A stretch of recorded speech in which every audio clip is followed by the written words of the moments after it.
Good afternoon, everyone. Thanks for joining us. This is Angie Alanis, part of the ITP3 team. We're pleased to have you on the webinar today. We think we have a very exciting webinar to showcase for you all. We are going to have Tiffany Brewer, who will provide us with an overview of social media platforms and how you can incorporate those social media platforms into your program development and implementation. Tiffany is a seasoned communication professional with almost 10 years of experience in comprehensive public health communication and social marketing campaigns, specifically in the areas of strategic communication planning, digital and social media planning and engagement, community and stakeholder engagement, special events, message development, and creative development and production. Tiffany provides counsel to federal government and healthcare-related clients in the development of public health education campaigns and initiatives, encouraging and ensuring comprehensive communication approaches are used. Some of her recent clients include CDC's Act Against AIDS initiative, the Division of Violence Prevention's Veto Violence Program, and ViVE Healthcare's Accelerate initiative. Please welcome Tiffany Brewer as she takes us through the social media gauntlet. Tiffany? Thank you, Angie. Thank you. That was so great, and I'm so happy to be here and presenting for you guys, and I really hope that this webinar proves to be useful and helpful as you guys implement your programs. The way I've structured this presentation is that I'll do a quick overview and discussion of some key social media platforms, along with featuring, highlighting some of the newest features on some of the more traditional platforms and how they might be useful to you all. And then I'll do a short discussion on digital technologies and tactics that might be relevant for your work. And then I'll do a quick overview on how you can actually build a strategy for digital media. And then I know that any one of these topics can take an hour by themselves, so please feel free to follow up with any additional questions that you may have, or if you want to dig deeper on any one thing that we didn't have time for today.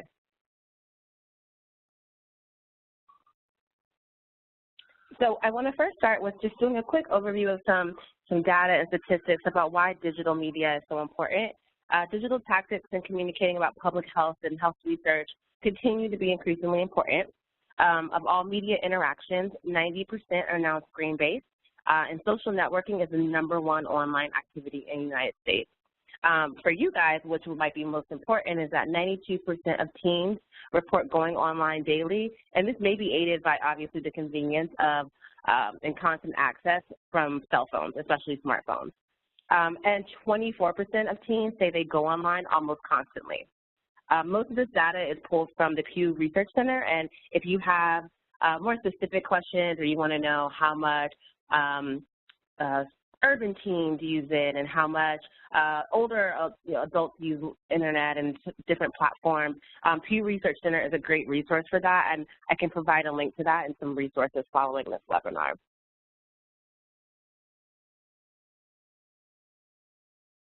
So the first platform I'll start with is Facebook.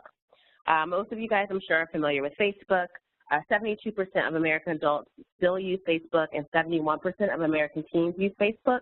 So while most people would assume that teens are no longer on the platform, they are on it. They just use it for a different reason than older people use it. It's kind of become an alternative to going to an actual website. Information is easily accessible and shareable on Facebook, so it's kind of more like a news source now. I've talked to teens, and they say that they use it as a search engine for some time. If they want to learn about an organization or something, they would look for it on Facebook before they go on Google to find it. For you guys specifically, I think it's helpful to use when you want to reach a broader audience and you want your information to be shared widely. And as you guys are thinking through your programs and initiatives that you're going to implement, it can be helpful for things like focus group recruitment, and if you want to disseminate key messages from your programs to a wide audience. Obviously, this is only effective if you have an audience on Facebook, and if you guys want to talk about how to help build that audience, you can certainly do that on one-on-one or later in a follow-up.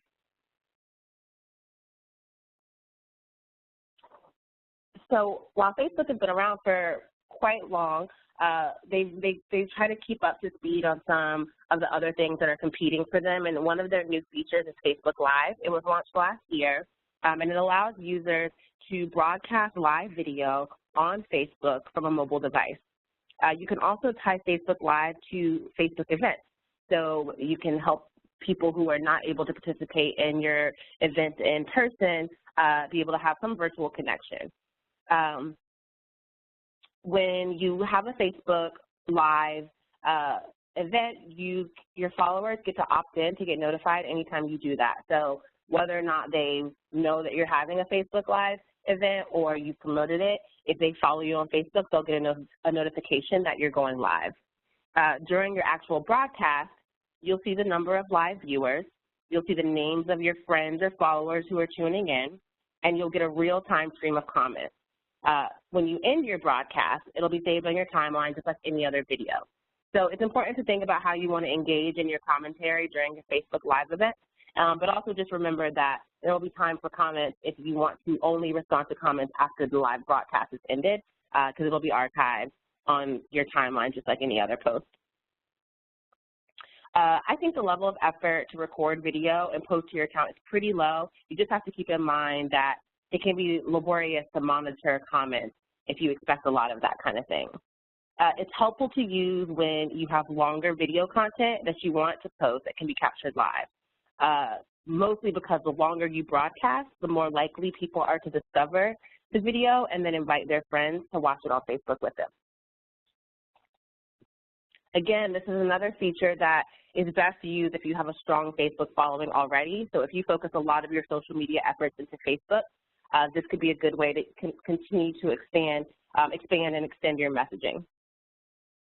There are other live video streaming platforms. I mean, we can talk about that in a second, but that are very similar to Facebook Live. So mostly the features are the same. It's just depending on where your strength lies in your social media following. So next, let's talk about Twitter a little bit. 23% of American adults and 33% of American teens use Twitter. The general demographics of Twitter skew slightly younger and more urban and also more educated than some of the other social media platforms. Twitter can be really helpful in engaging with an audience or consumers and relaying information quickly. While they don't have the 140 character limits anymore, it's still seen as more of a fast-paced social media platform. For an example, in 2011, a 5.8 magnitude earthquake struck the Metro DC area. There were reports of people in the Northwest, including New York, like where I am, seeing tweets about the earthquake coming out of DC only to actually feel it many seconds later. This is proving that social media can be faster than a seismic wave. So that's just a little fun fact. So like I said, Twitter can be most useful if you're going to relay messages quickly, you want your information to be shared widely, and then also if you want to join in on relevant conversations through hashtag use.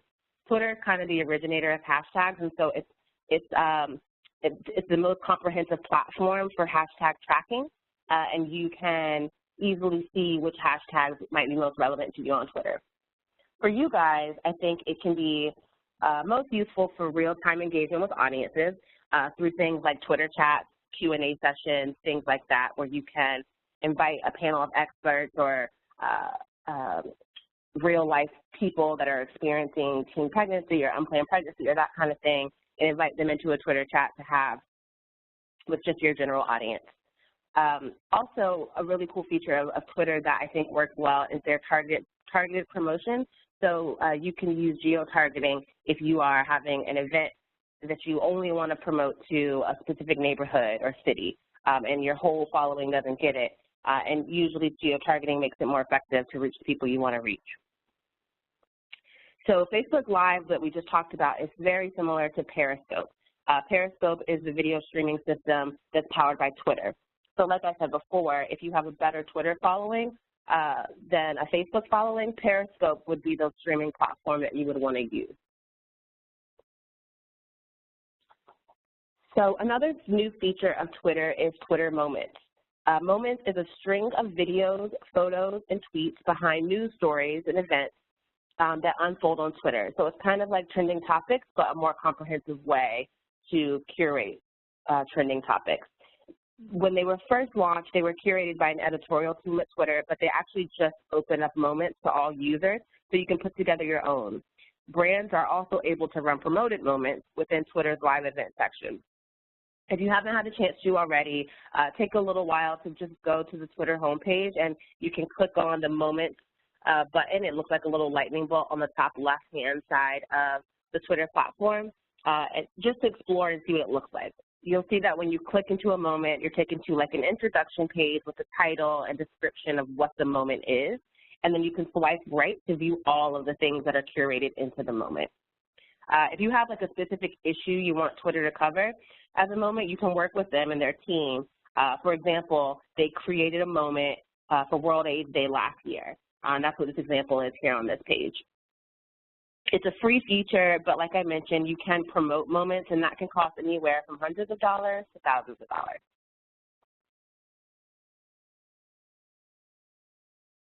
Okay, Instagram. So as we go along, we're getting a little bit into the younger platforms. 28% of American adults use Instagram, and 52% of American teens use Instagram. Obviously, this skews even younger than Twitter, as more than half of U.S. teens are on this platform. In general, Instagram should be used when you have compelling images, videos, or other visual content to share, and like I said, if you want to reach a younger audience.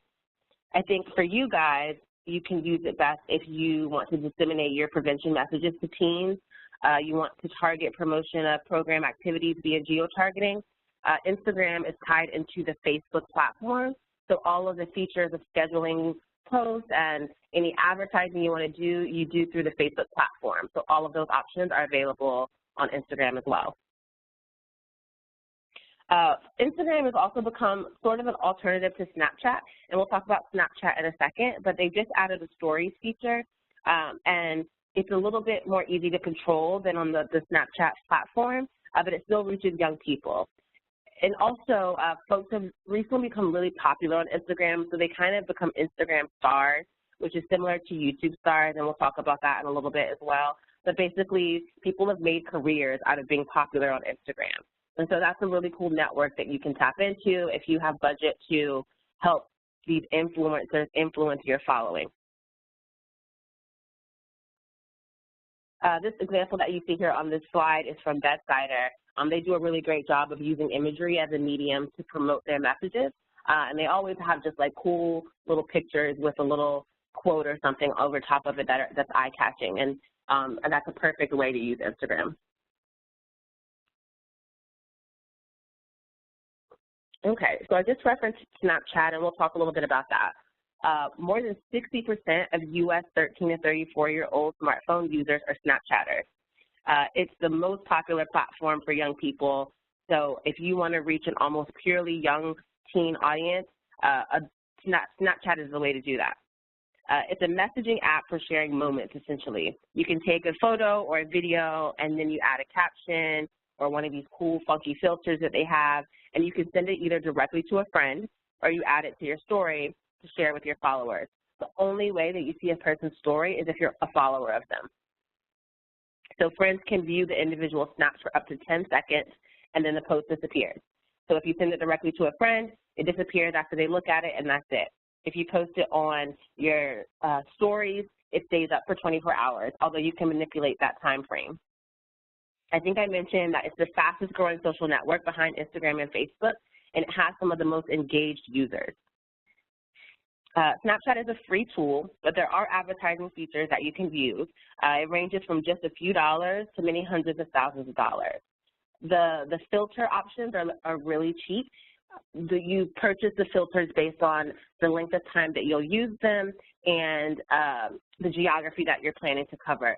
So you can have a filter for as low as $10, including the design of the filter, up to thousands of dollars, depending on how far reaching you want it to go. I think it could be best used for your purposes if you do things like allowing your stakeholders to take over your account.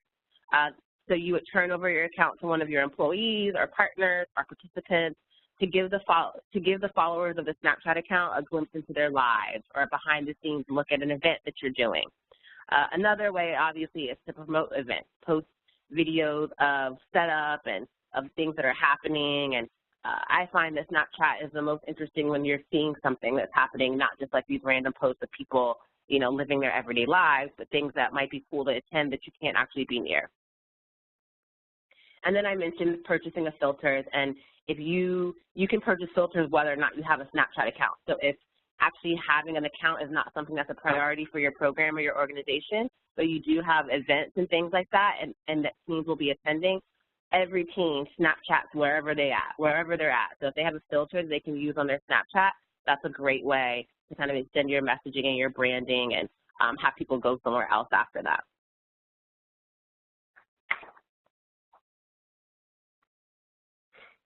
Okay, let's talk a little bit about YouTube. YouTube, it has more than 1 billion users right now. Almost 1/3 of the people on the internet are on YouTube. It reaches more 18 to 49-year-olds than any other cable network in the United States. So it's a pretty powerful and impactful medium. In general, I think YouTube should be used if you have compelling video content to share, obviously, and if you have long-form content that is not suitable for other platforms. If you want to actually record an entire session or an entire meeting, that's not an appropriate thing to do on Facebook or Instagram or any other platform for that matter, because no one's going to look at a 15-minute video on those platforms. I think for your purposes, there's a few ways that it can be really useful. Like I just mentioned, you could archive program video content. If you start your own YouTube channel, there are lists and playlists that you can make. So maybe you want to make a playlist that's all about birth control options and someone talking through those. Maybe you want to make a playlist that's all, you know, firsthand testimonials. So you can segment and archive your video content that way. And then also it's a really cool way to collect user-generated content. So if you want to host a contest or something like that to get people to submit ideas to you or to have their video submissions to be possibly featured on one of your other platforms or something like that, YouTube is a great way to collect that user-generated content. And then, like I mentioned when I talked about Instagram, YouTube has a very comprehensive, I think, and strong YouTube Star platform. YouTube, as an entity, rewards their YouTube stars. They help support them. They provide studio space for them and all those kinds of things. And obviously, they reach a younger target audience. A lot of young people say that their favorite famous person is a YouTube star and not necessarily someone that's from TV or a sports star, which is a little bit of a shift in what I think previous generations have been like. They can be quite pricey, but also worth it, depending on what your program goals are. The process is really that, you know, Google, which is YouTube is an entity of Google, will help you identify an appropriate YouTube star. You get to see how many followers they have and that kind of thing. And actually, let me switch to that slide. And then they have a price range. Some of them have agents, some of them don't. Some of them will charge you a few $1,000s, some of them charge $100,000. And then really you give them kind of key points and talking points and messages that you want them to incorporate. And really it just has to be a good fit for the brand. If they talk about something that's related to what your messages are, they're more likely to want to work with you because they like to remain authentic to their followers. They don't want to seem like they're being bought out. They want to still seem like a regular person making a video that's helpful to their friends and not like this big brand that's just trying to promote things that they don't necessarily believe in. So this example right here is a YouTube star that, again, Bedsider has worked with. She did a birth control 101 video, and as you can see, and if you go explore her page, all of her video content is like relationship advice, let's talk about sex, how I like to flirt with guys. So her general content is very similar to what people would be looking for in some of the Bedsider content. And so it was a good fit, and they used her for that. And it was obviously a mutually beneficial relationship. So it's a really effective way, and if you can have that in your budget, it's a great tool to try to use.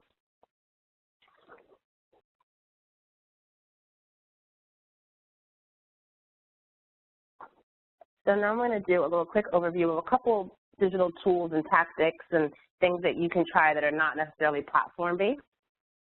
So the first thing is memes and GIFs. Memes are simple, funny, or timely quotes that are placed over a familiar or a compelling image. And GIFs is similar, except they're usually animated. They're short animations or video loops. people, and especially young people right now, are increasingly having full conversations in memes and GIFs.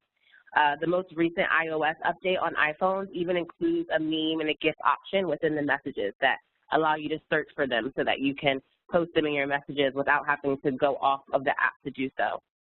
The good thing about these memes and GIFs is that the content is pretty easy to create. I think the bad news is that you can't really control how viral they become. I think what makes memes and GIFs effective is that they always become viral, or not always, but they become viral, and so people get very familiar with what they are, and it becomes a joke, and people share them. But there's no way to really control that. I like this little meme here that says, one does not simply choose any old picture and expect one's meme to go viral. And that's absolutely true. There's no really, you have to kind of craft it in a way, but it's still not a foolproof thing. There's some tools that you can use to help create these kinds of things. Canva is a good tool for GIFs. You can just pick a picture and put a quote over it. PicMonkey is very similar, it's just a different platform to do that. And then Boomerang helps create some of these short animations and video loops. Boomerang is through Instagram, so you have to have an Instagram account to access that.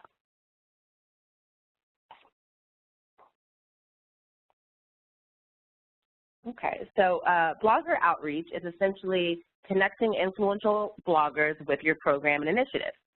It's similar to the YouTube Star approach, where you have to find a blogger that matches with your program goals, and they have a similar audience, and it feels like an authentic match and not just something that is a promotion of a brand that has nothing to do with what the actual blogger's messages are.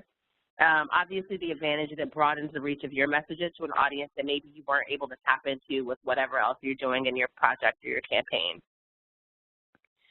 The process for doing a blogger outreach program is pretty simple, although obviously you can have variations and do it to however it meets your needs best. The first thing you have to do is develop a list of bloggers, obviously, that you might be interested in working with, and then you use their number of subscribers to rank their influence. Obviously, the more subscribers you have, the better the reach is, but sometimes quality is better than quantity. So if you have a blogger that has 1,000 very dedicated followers and the messaging matches up well, that might be better than finding a really popular blogger that only slightly matches up with your messages. And then what you'll want to do is reach out to the bloggers and offer a stipend for their participation. I would say, at least in the work I've done, usually $100 to $200 is enough of a draw for like a non-celebrity blogger. And then, obviously, you need to provide your bloggers with a list of your program assets and messages. That way they can incorporate them into whatever posts they make as a result. I like to convene a conference call with the bloggers, whether it's one blogger or several bloggers, just to get everyone on the same page, give them a chance to ask questions. It's also super useful if you have like campaign participants or young people that you work with to just get their perspective, or however your programming is structured, just to have some expertise in subject matter available for the bloggers to kind of interview. There's also companies that you can work with that can help with this whole process. And I would say if you have enough budget to do that, engaging one of these companies is a good option. Obviously, a pro is that these people usually have established relationships with influential bloggers, and it can be a little difficult to kind of cold call bloggers. They get a lot of offers, and so if they have an established relationship, they're more likely to respond to it. And then the con, obviously, is the cost. It will cost a little bit more, though the companies I've worked with are pretty affordable, and you mostly pay for the stipends with a little bit of the operating cost in there.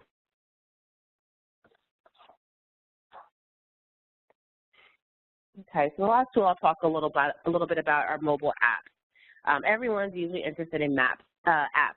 58% of teens have downloaded an app to a cell phone or tablet, which is a lot. And there's definitely good things and bad things about apps. They play a key role in those I want to know, I want to go, I want to do, I want to buy moments of our everyday life. But the thing is, there's more than 2 million apps available in the Apple Store just Apple, right now. So it's very saturated. And most apps don't get used. So, for example, 1 in 4 apps that are installed are never actually used. So even if you're seeing like good metrics that they're being installed, people aren't actually using them. So they have to serve a very specific need for a very specific audience, if the substantial investment that it takes to develop and conceptualize an app to make it worth it. It also can be a very lengthy development process, so it's definitely not something that usually can be done quickly. So really just evaluating the potential ROI is really important in general for all of these things, but especially for mobile apps because it can take a substantial investment like we talked about. So after all of that, if you still think it's a good idea, just keep these things in mind. Make sure you include your audience in the concept phase of the process, but because of the reasons I just said, they're only going to be helpful if they're actually something that their audience feels that it's filling a need in their life.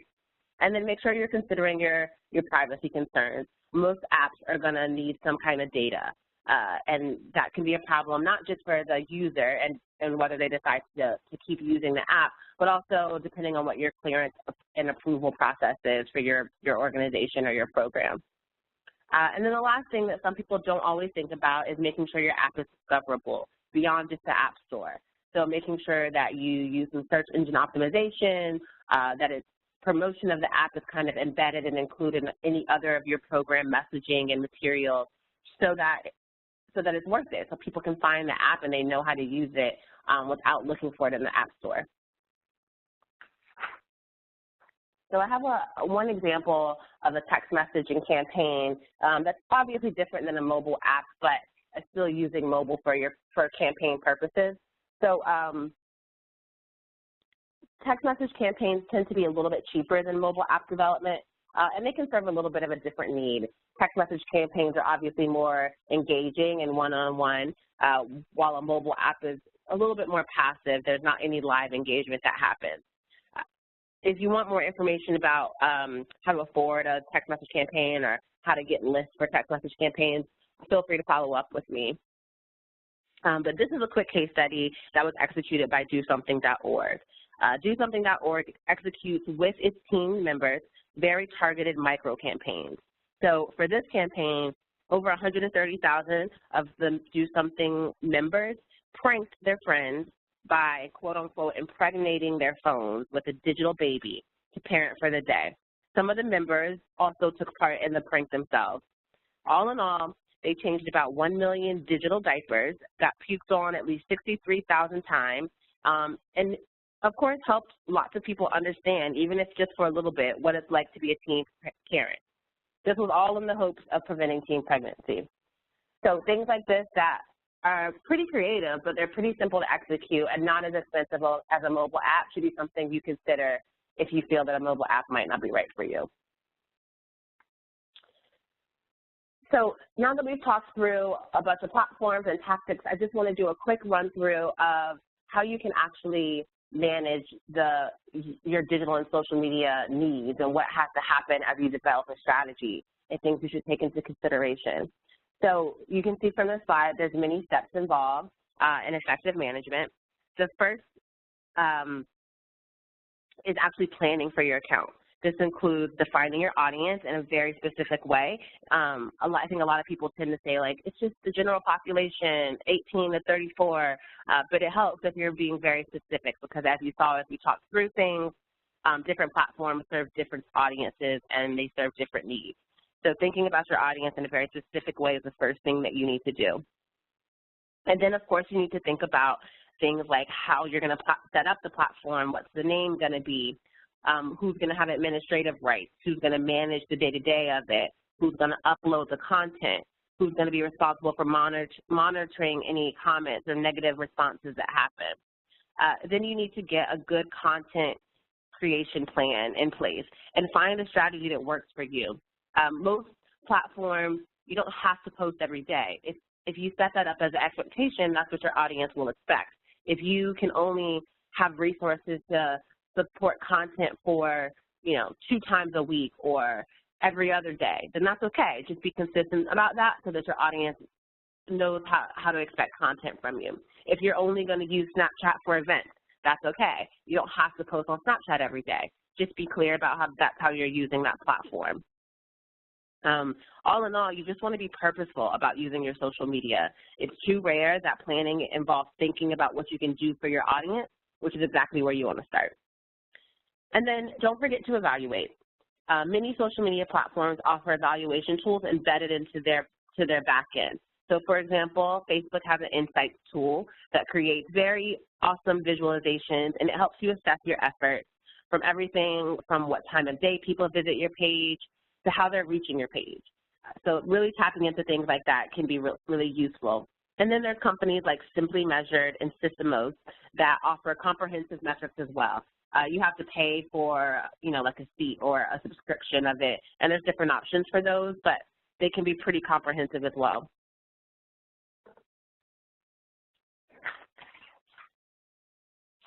So in closing, I just want to emphasize again that I know it can be very overwhelming to decide which social media tools to use, and it can also be enticing to want to just jump in and start using all of the newest and coolest tools that seem to emerge every single day in social media.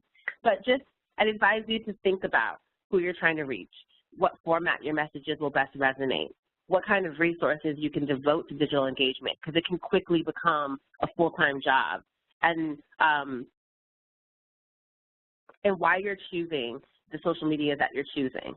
If you have a Facebook page already, just get better about using your Facebook page. And then maybe start to tap your foot into Instagram, since it's an integrated platform. It'll make it a little bit easier. Just think about how you can use what's already successful for you and integrate it more into new things that you're trying to use. And then to that end, make sure you're cross-promoting. So if you are on Facebook and you want to start Snapchat, promote to your followers that you're going to start a Snapchat. So use what you have to help make your new channel successful. So I just wanted to end this session with a cute little video from two teens that are explaining a few things to us old, quote-unquote, people. The video is about 5 minutes long, so bear with us. And if the audio is bad, don't worry. We have a link to it in the version of the slides that you will get. And I would encourage you to take the 5 minutes to listen to the video, because I think it's pretty helpful. Hey guys, what's up? It's Caroline. So for today's video, I am here with a special guest.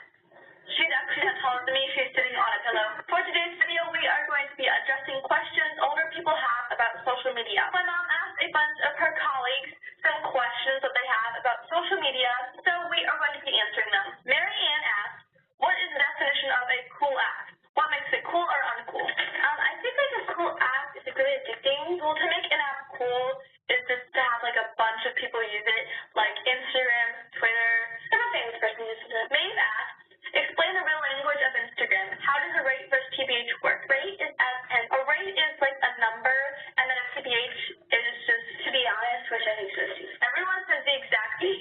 TBH, whatever. You're really pretty. We should talk more. You're in my whatever. And you're nice. Yeah, that's pretty much it. I don't like either of them actually. Most of the time, like if you're good friends with them, you'll get like a 9. But if you're like best friends, you'll either get like a negative something or get like a negative 1,000. You'll be like, you're great. Or like 5 million. No one goes below like a 5. Allison asks, why is Snapchat such a big thing? Why not just use iMessage or the DM on Instagram? Here's what I think. Oh, I think people like the vanishing picture effect, and I think people also like it. I mean, unless you've added them, you can only send pictures to people that you know. It's kind of like a DM, but I just think it's more fun. You can send as many as you want, and it doesn't take as long. You just take a picture, and then you press who you want to send it to, and then you're done. With DM, you kind of have to take the picture, edit it, write a comment, send who you're going to send it to. Right, it's really complicated. Maeve asks, are there any other acronyms or double meanings I should know about? One that I use a lot is WYD, which is what are you doing? I'll go like K. I feel like those people feel ignored. WBU, what about you? What about... Oh my goodness. I don't know. There are a bunch of them. You just kind of have to figure them out as you go. Like, people just put them in their comments, assuming that you're going to be able to figure it out. Allison asks, what are the newest / coolest apps that appeal to most 11 to 15-year-olds? Instagram is always going to be really popular. Yeah. Wish phone's pretty popular. I mean, of course, Netflix. VSCO is really popular, too. It's a popular editing app. I don't know if you can see it, but it just looks like that. So you can have your own profile with your own kind of pictures, and you just upload them for others to see. I think that app's really fun to use. Ami asks, what are the major turnoffs for these age groups? For example, I'm a huge blog fan, but I find it a massive turnoff when they're constantly pushing affiliate links / products. I hate people do that. I actually don't mind it. What I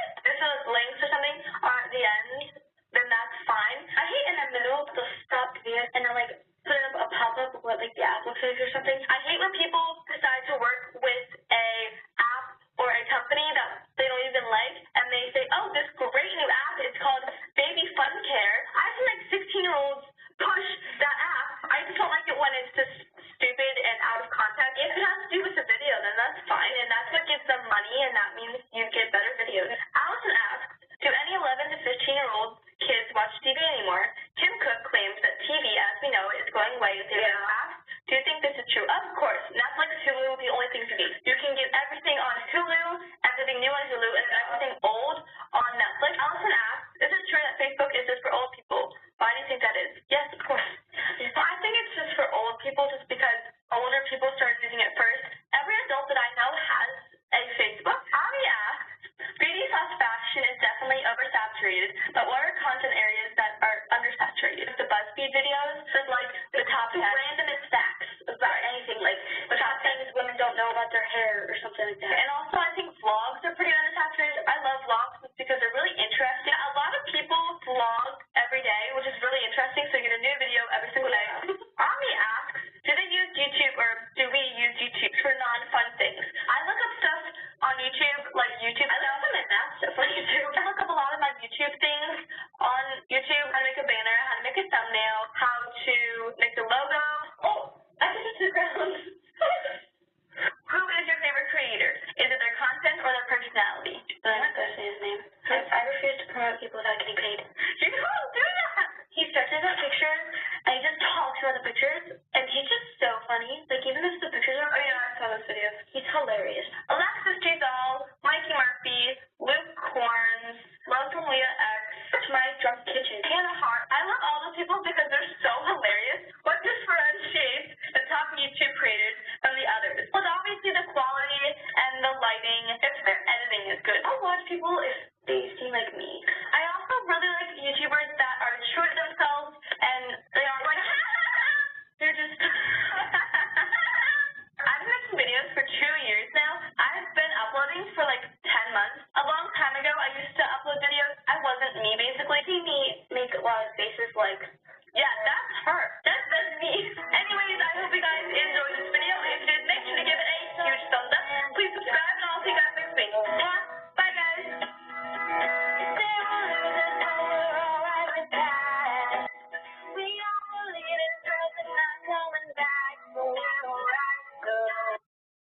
Thank you so much, Tiffany, for sharing this information with us today. I believe, have all learned quite a bit, and I think this will be helpful as we're moving forward with program implementation. So thank you again for joining us. It was great information. Thank you, Angie, and I hope everyone found this just as useful as you did.